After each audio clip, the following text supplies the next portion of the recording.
Merle is joining us. Good morning, sir. Hello. Hi. Hi. Yeah, we were up at the straw polls both this year and then the last one. And one of the reasons that we will not vote for Ron Paul is because of his supporters. They're rude, they're obnoxious, they're right up in your face. I was wearing a Marine Corps T-shirt, and one of these guys walks up behind me and goes, "Well, there's an unapologetic Marine." Well, I turned around and looked at him, and I said, "Well, precisely what is it I'm supposed to apologize for?" You know, his people are downright rude, and they are basically his agents, and they reflect him.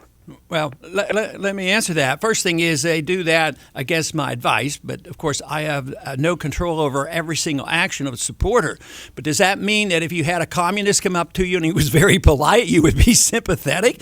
Well, no. That's the extreme of it. But no, they shouldn't do it. You don't win converts this way. They know that I do not like that. And believe me, if you ran into one, there's probably two or three more. But that is not the majority. I just come to one of our rallies. Come to one of our rallies on one of the campuses. I think it was on here in Iowa. We had 3,000 young people turn out, and we saw none of that. It's a very diverse crowd, and they are polite. And but to run into somebody that happens to be rude and think that it's unique to Ron Paul's campaign, that's foolish. It's unfair because you can find rudeness in everybody's campaign, in every philosophy.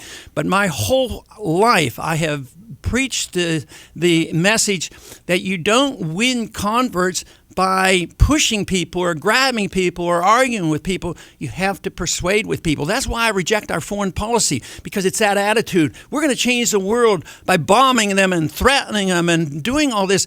We can only change the world through setting a good example and through persuasion. So I am sorry that happened, but do not, I would just suggest, be as objective as you can and don't write a whole philosophy of liberty off because somebody was rude to you. And I take a strong stand against the process on how people act, and therefore I'm not happy to hear that. But also I think that you got to put it into perspective.